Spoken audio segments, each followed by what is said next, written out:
Good day, Deep and Word family. Welcome to day 290 of our Bible study review. Today we're continuing in 2nd Chronicles with the chapters 26 through 28. And yes, it's pre-recorded. Enjoy the message. So right here in chapter 26, we see Uzziah is the new king, right? Amaziah's son. And it says that he loves agriculture, that he starts off on a really great note and he does things right in the eyes of the Lord. But since he starts to do so well, he starts to build up pride. And he goes into the house of the Lord, right? And he starts to burn incense on the altar. And that is only for the Levitical priesthood. They're consecrated specifically for that. So he thinks, because he has all this favor that he can, cross over and do whatever he wants to do. Well, one of the Levites, one of the priests come in and tells him, basically this is not for you. He gets mad. And as soon as he gets mad against the priesthood, he gets leprosy on his forehead. And King Uzziah dies of leprosy. He has to be quarantined away from his family his entire life, the rest of his life, because of the pride and coming against the priesthood. And so now his son, in chapter 27, we see that his son, Jotham reigns in his place, and Jotham is a good king. It just says that he has a peaceful reign, and he's so successful within his reign that the Ammonites come and pay him tribute with silver, with barley, with wheat. He becomes a very rich, prosperous, and successful king.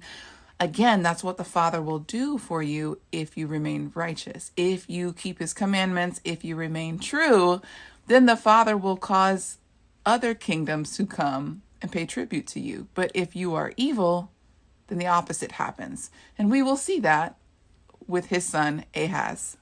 So yes, after King Jotham is King Ahaz. And Ahaz is the son of Jotham. So after Jotham dies, he has a peaceful reign. Then Ahaz reigns in his place. Now he's a wicked king. He is terrible. He casts images of Baal. He burns his children in the fire, aka abortion. That's modern day abortion, y'all. It's just a different method, but it's the same demon, same spirit behind that work. And says that he did so much evil that Elohim caused the northern kingdom of Israel to prevail against Judah.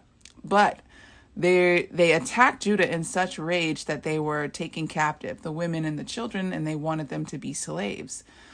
And so the Father was angry about their method, how they did it. And so the Father sent a prophet to tell them, look, you need to set the captives free. My anger was against the king of Judah, not against the entire people.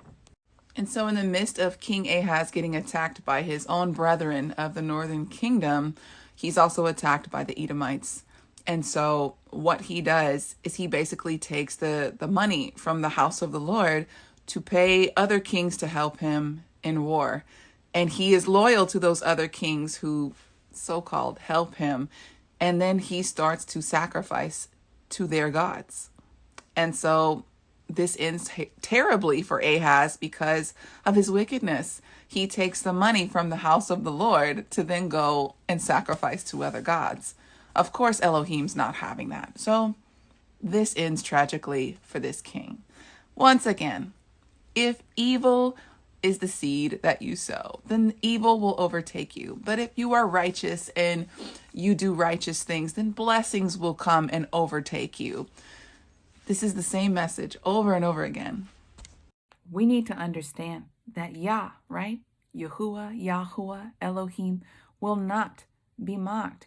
You will reap whatever it is that you sow. So we need to understand, and we need to sow good seeds so that in the time of harvest, when it comes up, we reap blessing and not curses. Deep and Word family, that's all that I have for you today. Until tomorrow, Yah bless.